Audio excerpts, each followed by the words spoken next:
સમાચારોમાં આગળ વાત કરીએ તો જલાલપોર મામલતદાર અને એક્ઝિક્યુટિવ મેજિસ્ટ્રેટ મુરાલદાલ ઈસરાનીએ નવસારી ટાઉન પોલીસ સ્ટેશનમાં ફરિયાદ નોંધાવી છે અને જ્યાં આ ફરિયાદ કોલસાણા ગામની લંડનમાં રહેતી એનઆરઆઈ મહિલાએ ખોટા પુરાવા રજૂ કરીને ગેરકાયદેસર આધાર મેળવ્યા અંગેની છે।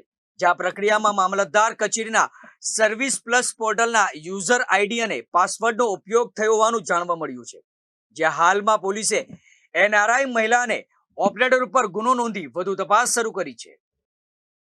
આ ઘટનાના પગલે 3 દિવસ પહેલા જિલ્લા અધિક કલેક્ટર દ્વારા આધાર કાર્ડની કામગીરીમાં ગેરરીતિની આશંકાના પગલે કુલ 13 કર્મચારીને તાત્કાલિક અસરથી ફરજ મુક્ત કરવામાં આવ્યા છે કે જેમાં 2 સુપરવાઇઝર અને 11 ઓપરેટરનો સમાવેશ થાય છે। હાલમાં આ 13 કર્મચારી કોણે સરકારી પોર્ટલનો ઉપયોગ કરી એનઆરઆઈ મહિલાનું આધાર કાર્ડ બનાવ્યું એ તરફ તપાસ ચાલી રહી છે।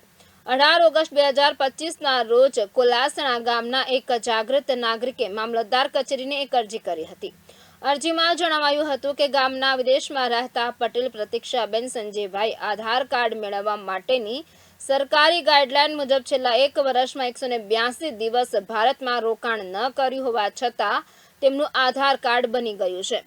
મામલતદાર કચેરીના સર્કલ ઓફિસર ચંદ્રસિંહ રાઠોડ દ્વારા આ મામલે તપાસ કરવામાં આવી હતી। તપાસ દરમિયાન કોલાસણાના તત્કાલીન તલાટી કમ મંત્રી સરપંચ અને અરજદારના સગા મયંકભાઈ મિસ્ત્રીના નિવેદનો લેવામાં આવ્યા હતા। તપાસમાં સામે આવ્યું કે પ્રતીક્ષાબેન માત્ર 25 દિવસ જેટલો જ સમય ભારતમાં રોકાયા હતા અને ત્યારબાદ વિદેશ ચાલ્યા ગયા હતા। સરકારી ઠરાવ તારીખ 3 માર્ચ 2023 મુજબ આધાર કાર્ડ માટે છેલ્લા 1 વર્ષમાં 182 દિવસનું ભારતમાં રોકાણ ફરજિયાત છે। આ શરત પૂરી ન થતી હોવાથી પ્રતીક્ષાબેનનું આધાર કાર્ડ બનવા પાત્ર ન હતું।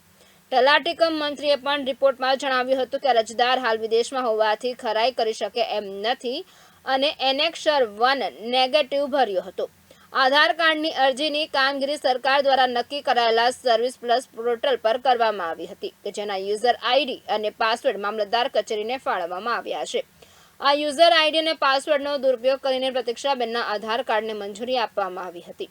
આ મામલે એનઆરઆઈ મહિલા સહિત 2 આરોપી સામે આઈટી એક્ટ અને બીએનએસ હેઠળ ગુનો દાખલ કરવામાં આવ્યો છે।